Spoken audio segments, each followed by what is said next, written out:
Hello, hello, hello. See if you guys can hear me. My name is Ho Yin. I am the founder of Remo. I'm just going to do a really quick kind of orientation for everyone before I hand it over to our moderators and speakers for today. So first of all, welcome. And first you can see us four kind of like in the middle here. On the top right, you'll see a Q&A. You can enter in your questions.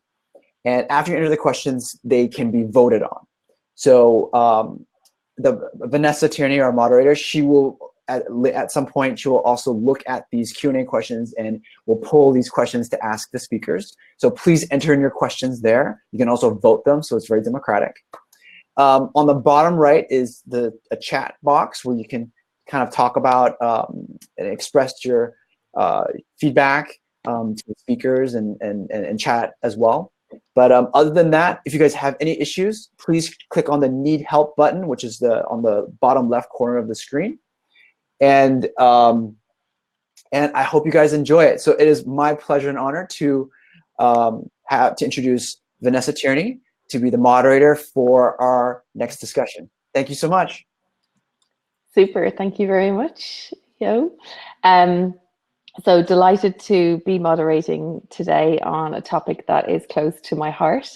As way of introduction, my name is Vanessa Tierney. I'm co-founder of Abodu, which is one of the fastest growing platforms for smart workers. So people that want more flexibility in their life are registering across 62 countries since we went live a year and a half ago, and we're connecting them with employment opportunities. And so I'm also thrilled to invite to this talk today. And we've got Angelique Slob, who I'll let introduce herself now, actually, if that's okay. Angelique, would you mind? Okay, yes, thank you, Vanessa. Yes, so my name is Angelique Slob. I'm the founder of Hello Monday Club. I work as a people and culture strategist for companies in tech, and I help them with implementing and designing the organization and implementing strategies that are aimed at moving forward to a modern day organization. So having more diversity, remote working, more flexibility, more autonomy, more empowered teams. They're all strategies that help companies to be more innovative, more agile, and more successful. Cool. Thank you very much. And we also have Stephanie Smith. Hi. Stephanie? Hi. Yeah, sure. Hi, I'm Steph. I work for a company called TopTal. So TopTal is a freelance network that's completely distributed. I actually work as the head of publications, so I lead a couple dozen people, so responsible for all of the blogs that you see on TopTal. But then in addition to that, I'm a self-taught developer, and I also write actively, which is something that I love talking about. Fab. Okay. Okay, super. So we have some set questions that we're going to run through, but as highlighted already, if you've got any other questions, just put them in the top right-hand corner. And if there's lots of votes, we will interject them with your questions too. So the first question for the panel is really, what are the existing strategies and how do you see them working and not working currently? So maybe if we start off there. Okay. So yeah, for me, like if I work with companies, what I find that, like I was in a tech conference and the all male panel got asked how they are getting more, what are their strategies? And what I really find is that there is a lot of, it's not that they don't want to hire more women and there isn't awareness, but it's also because of the lack of talent and the speed they go and the lack of resources that it's a very pragmatic approach where they say, well, look, we're just looking for the best fit for the best people. And since we have like no or very little women applying, we end up hiring a lot of men. It's not necessarily the strategy that we want. When it comes to actively trying to improve that number, they usually don't do that in the early stages, but they start to think about it in the later stages, if they already start thinking about it. And then they're behind. So because then the number of the women that they would be hiring are usually more junior. So the leadership positions are usually all male. Okay. Okay. Anything to add, Steph, to that? Yeah, I think it's, I mean, it's obviously a complicated topic. There's pipeline issues, there's biases, there's, getting women into leadership roles. There's a lot of things that are happening or people are trying to make happen. But I think really, a lot of companies are saying that they want more women in these roles, but the numbers aren't really moving. And so as much as, some people aren't fans of actually having specific quotas, I think at least measuring what's happening is super important. What is the ratio? How many women are interviewing? How many women are actually coming on board? One thing, I saw Wade Davis recently speak at a conference, and he works on inclusion at Netflix, and he said one of the most important things to do with a role is to, a lot of people say we want the best person for this role, but what does that mean? Like what does best mean in this case? And if you clearly identify that before you even start interviewing, then you can then look back after you've chosen someone or as you're interviewing and say, this is what we said was great beforehand, and these are the individuals that we have. How do they compare to the specific set of metrics? Because if not, if you don't clearly identify that, that's when biases come into play so much more strongly. So I think it's a very complex topic, and I know we'll talk more about certain other parts of that, but I think really clearly identifying what is great, what are we looking for, and then really evaluating based on data what's truly happening and actually being a little proactive about that. Yeah, and it's a massive topic, and it's something that, like, I've been working in talent acquisition for 15 years, and there was huge bias years ago. We're looking for this type of person. We need female, we need male. Now it's about what are the human qualities, and I'm a big believer actually in the personality and behavioral assessments, especially when people talk about robotics taking over, if you're looking at the soft skills. But you, Steph, you lead really well to the next question. It's like you knew what was coming up. It's talking about something that went, like, giving an example of what went really well in hiring, and whether it's a company like this, how did they have success? And a caveat I'll just put in here, I'm finding more and more companies are actually realizing when women, and I know that's the focus of today, when they get to the 30s and they plan or they have families, they just find it impossible. And so the hiring strategies around flexible working or remote working have really played a huge part in helping hire more women in tech. But I'd love to maybe start with Steph and see what are your thoughts around that. Specifically, can you a good example, like something that you've seen maybe in TopTal or another company that you think, yeah, that's a really great example of how they've included more women into their process? Yeah. I think so. A couple things. One is we all know there's a pipeline problem in certain industries. But just because there's a pipeline problem, that doesn't mean there are no women in that industry. That might just mean there's less. And as I know, a thing that's talked about a lot is specific job descriptions not really catering to specific groups of people. Mm-hmm. So one thing that people can do more effectively, and that I've been really acutely aware of, is looking at a job description and seeing who is this catering to. Is someone going to look at this job description and feel like they're not welcome there, or that they're not actually capable of doing this role, even if they have the skill set, right? Are there certain biases actually within the job description that are embedded? And then outside of that, I think proactive sourcing, right? If you say that you want women on your team, if you say you want a diverse team, you can't just sit there and hope that they apply. I mean, we all know that there's pipeline problems, there's biases, and if those things are true, if we can agree that those things exist, then how do we actually get these people in these positions? Well, we take action and we look for them ourselves, right? So I think that's something that I've tried to do, and I think really is essential, because as we know, as I mentioned earlier, we all say we care about this, numbers aren't moving, so like what are the next steps? Then we've got to take action and actually make this happen. You're a former HR director. I can always feel that people would like, if they say, yeah, that's really important. It is important for us, but you can really feel that they're really like, oh, but we gotta go for it and change it. It's more like also the right answer to give. What you got in a panel, like in a conference, that you don't really think it's important. So you can feel it. There is an awareness for sure, and the awareness is growing. I saw an article about Dutch VCs that only want to invest in startups, and they're setting quotas now for 35% leadership, female in leadership's position. So it is an awareness with VPs that the quality of leadership teams are improving apparently, and why they are setting quota. It's an interesting movement that the awareness is growing, but then translating that to actions. And I really like what Stephanie said about the job descriptions, because I came across a job description where they actually stated something like, we don't, for us, it's not important if you're pregnant. We specifically invite pregnant women to apply for this job position. Amazing. And I thought it was amazing. It's like, because that's a group of people that get excluded in any industry for changing jobs. And opening up, getting somebody on board, knowing that there will be away on maternity leave for like the next couple of months after you just hired them. I think it's a very courageous step, but this is also putting where your money where your mouth is. So I think it's an amazing example. Yeah. The world has changed. And I'm going to jump to a question because it's had 7 votes, so we may as well jump on this. It's from people listening in. So it says, does hiring women in other departments in the tech company count as hiring women in tech until the tech skill set catches up? What do you think? It's a good question. I don't know. I would consider myself a woman in tech, although, in my full-time job, it's more marketing based. And I think it's important for us to try to balance out tech as a whole, right? Tech doesn't just mean developers. I think even, for example, I have a marketing role at a technology company, and through that's like influenced me to want to learn to code and actually like gain that technical skill set. So I think it's important to bring people into tech or balance that out as a whole, because I think the whole tech industry is a little unbalanced. Of course, it's more unbalanced specifically with developers.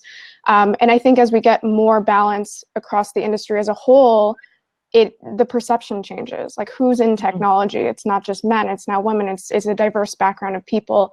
And I think I did a little research on a project I was doing in the past, which tried to identify, like, there's a pipeline, there's all these things that feed into it, but how much does psychology play a role? And at least from the research or the understanding I got from that is psychology is huge, right? Like, it's not like there's these literal walls, right? Like physical walls stopping a woman from joining technology. A lot of it is psychology based. It's not blaming the woman, but it's understanding that like a lot of women don't feel comfortable in these environments. So the more women, the more diverse backgrounds we can bring into technology as a whole, I think is beneficial. And then that naturally will, I think, actually accelerate the number of women who actually get into a pure tech background. Yeah, someone said that we need more role models, and that's how it's going to happen. But on Abodu, for example, 52% are women that are registering, and that's in tech. And tech is the job that can be done from anywhere really in the world.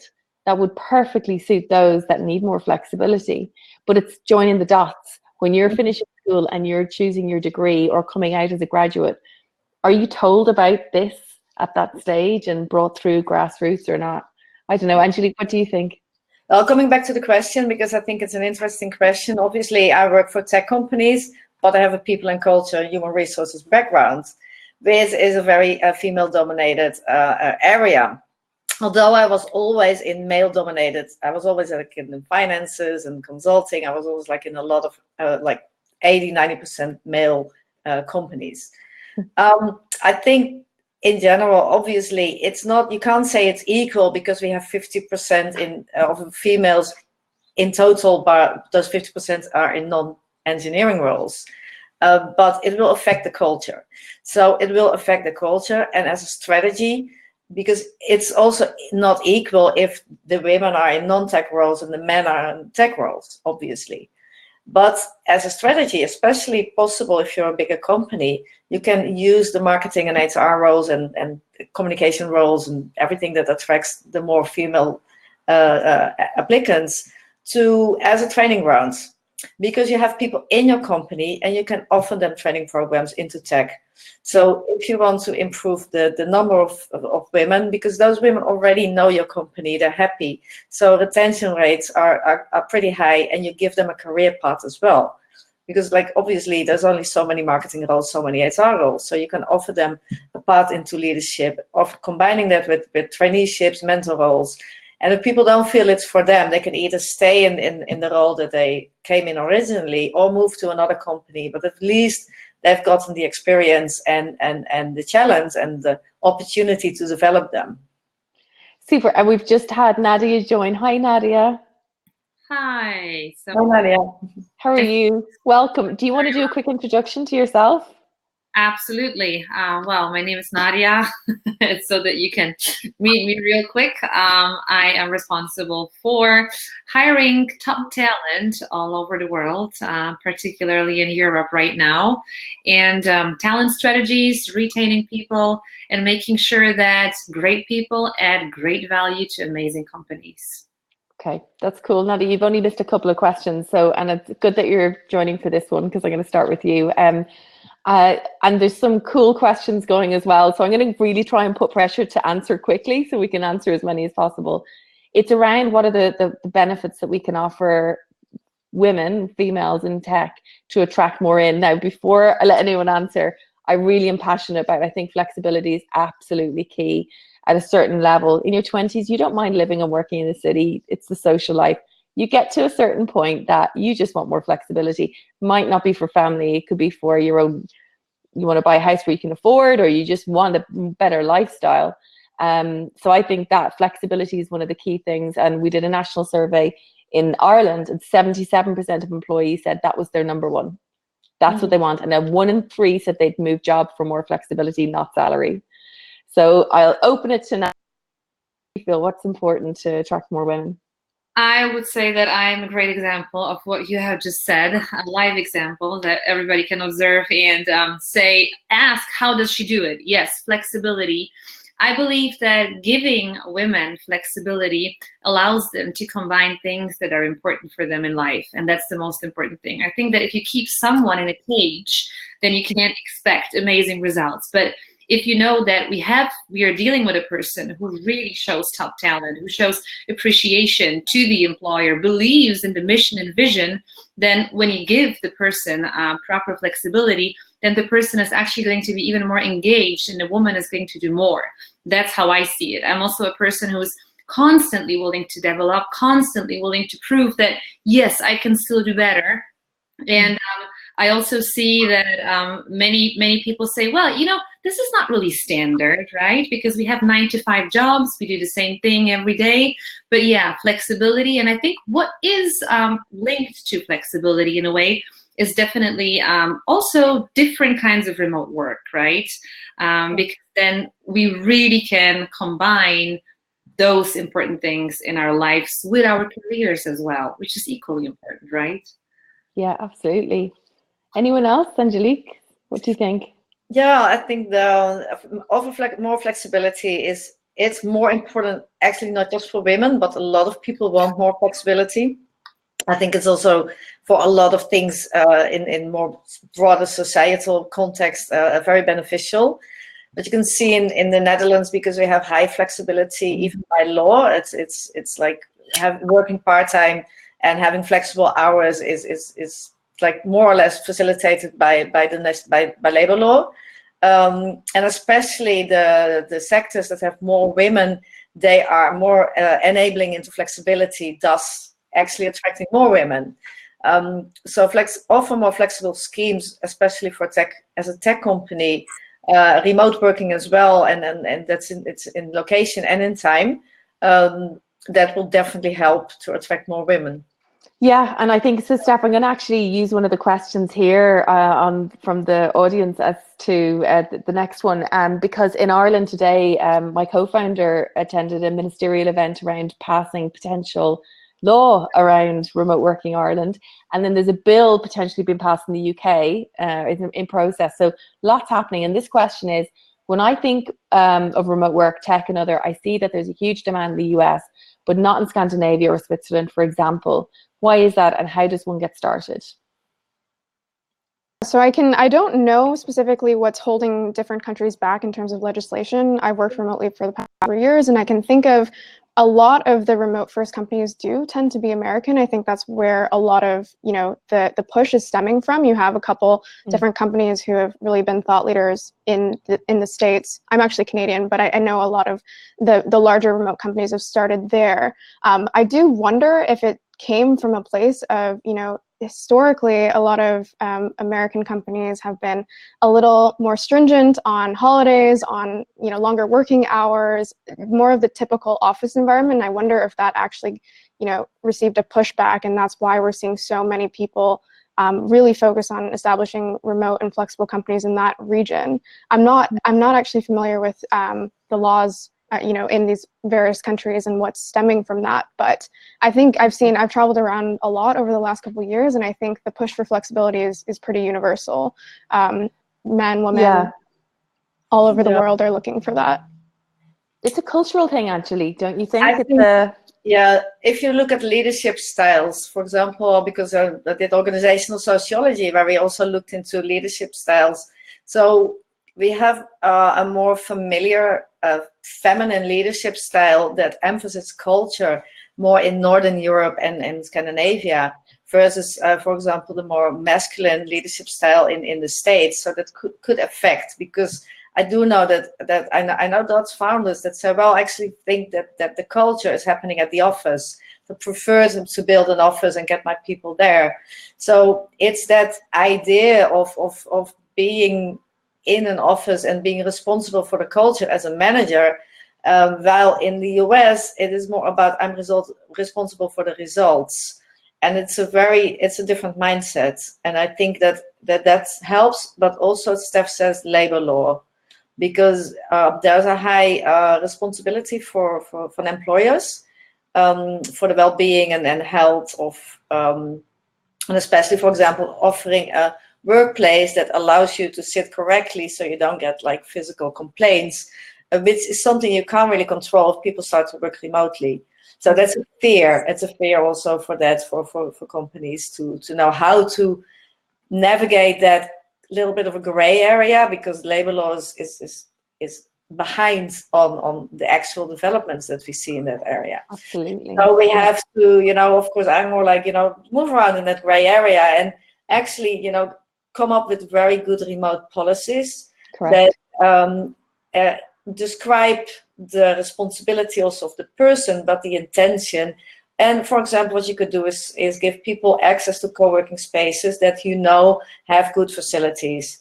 So there are always ways to work around. And in terms for leadership, it is also about what are we trying to do as a leader? Are we trying to, create this culture? If so, obviously, how can we move that to a more remote and online environment and build a culture there? Maybe based on what we talked about, based on values. And the technology today is demonstrating just what's possible. We're all calling in from different sides of the world. It's amazing. On policy, we have a sample template to send out to companies as a starting point. They need consultants like Angelique to take it to another level. But that's certainly something that I think companies need, and it's a barrier. I'll go back to the prepared questions. So the question, are you starting to see fixed location versus remote working as a barrier to hiring the best talent? And maybe I'll start with Nadia, because you're obviously in recruitment and you understand it.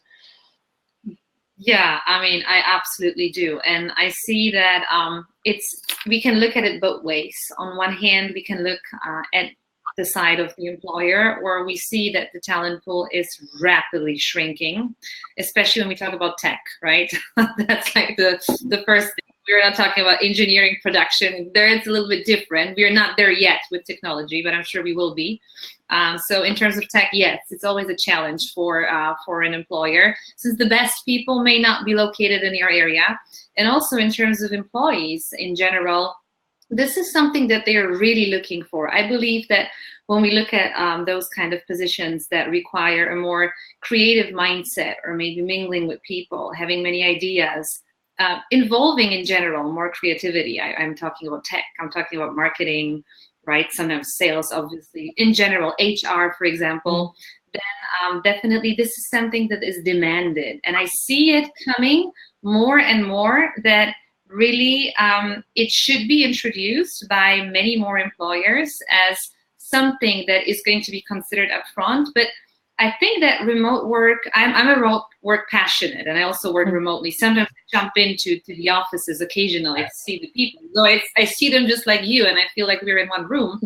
But still, I think that many employers are still reluctant, because we talk about remote work a lot, but still, I think that they don't really know how to combine the interest of potential candidates, employees, versus the business case and the interest of the business, that they need to deliver, they need to reach their goals, they have to have the performance. So it's not a matter of if, it's not a matter of why, but really how to do it to satisfy both parties. Yeah. Well, someone said recently at a talk that the working model that we were all part of was developed in Henry Ford days, Monday to Friday, 9 to 5, presenteeism.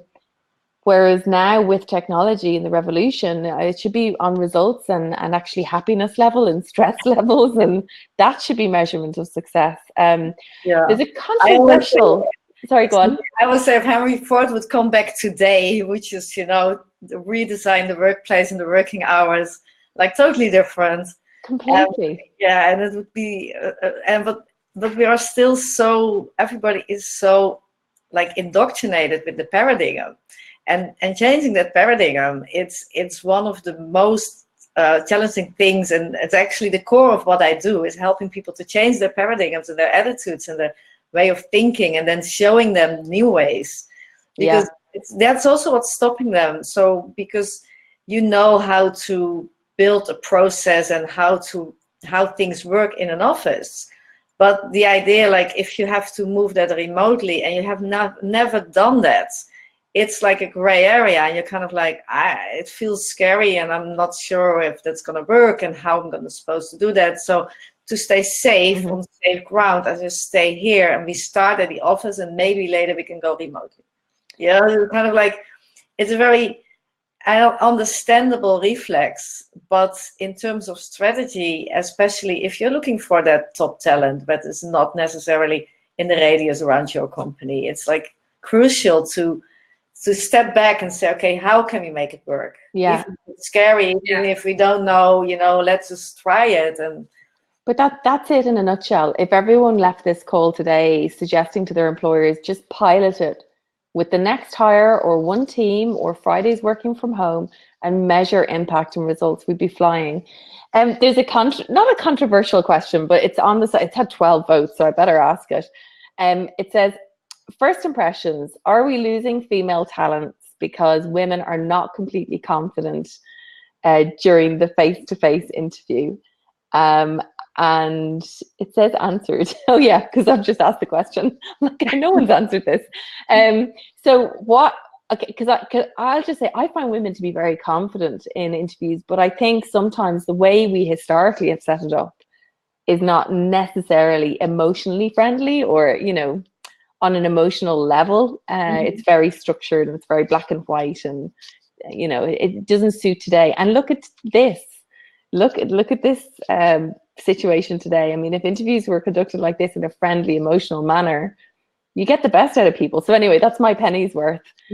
Jump in. Yeah, I mean, I agree. I just want to say that I know I'm from the HR industry in a way, but I challenge it because, I think that if you have a set of predetermined questions and you sit there I'm talking about the person who's interviewing, you sit there so stiff and you ask things step by step, and you're trying to do some behavioral testing to people, which is nice because that's how we get to know each other. But I mean, come on, really? Do you think that if you ask people stiff questions about situations that they're really going to open up? No, I don't think so. So actually what we're doing here today makes us to get to know each other and to really show who we are, what we can do, what we believe in, and if we share common values, right? That's what I think. No. Yeah, I always my background is in human resources, so I've done hiring interviews for many years. I've seen very confident women and very confident men, but also very timid women and very nervous men as well. I think it is also about the goal, the inequality that you have in job interviews, also in that old paradigm where you have to prove yourself and tell about your weaknesses to strangers that are going to ask you even more questions about it. It's not appealing, and it's also not the goal. A lot of people have the idea, I have to prove myself, I have to show them that I need to get this job. It's not the goal of a job interview. A job interview is to see if there's a match, if this would be the next best step for you, if you start that conversation way more equal, where the other person also has the chance to ask, okay, is this actually something that I really want to do, where I want to work for the next 3, 4, 5, 6 years of my career, then also the interviews would change, and there would be a lot more confidence for women. And in addition to that, I also think that the idea that we were looking like in terms of leadership, presenting yourself, that is not necessarily the way that women express themselves naturally. So that idea that you have to be somebody in a different, expressing yourself that doesn't come so naturally for you, would look like you're less confident. So I agree with Vanessa. If you have like a different conversation, then people can express themselves as they are, and then you can also see who they are. So that would be better. Yeah, That's I would great. just quickly add on to that I think a lot of interviews, especially I think Google actually removed these types of interviews, will target people with vague or almost like brain teaser-esque questions to see who can answer them, who's really creative enough or thinks outside the box enough to answer these. But really what normally happens is it just gets people who are confident enough to respond in certain ways, to respond like they're confident in their answer. It doesn't necessarily actually vet for people who are creative or who can solve problems. And so Google, I think, actually removed those types of questions from their hiring process when they realized it was really only vetting for a false sense of confidence. And so I think instead of vetting for confidence in an interview, which I think was mentioned here, is that you really should just be vetting for what is this person going to do in the role? Who will they be interacting with? What are the soft skills, hard skills that we need? And make sure your interview questions actually cater to that, not some crazy questions that, only people with a false sense of confidence will be comfortable answering. That's great. Well, Ho Yin's joined, so I figure that means we have to be quiet now. He's about to shut us up. There's so many questions. We could talk for a while. No. It was really enjoyable. Thank you. No. Thank you guys so much. No, thank you guys so much. Yes. Thank you guys so much, ladies. Great discussion. We're now going to enter into the next phase, which is a networking portion for probably like about 15 or 20 minutes. And then after that, we will then continue on the next topic. But thank you, ladies. Thank you so much. This was fantastic. Thank you. So I'll touch on the broadcast.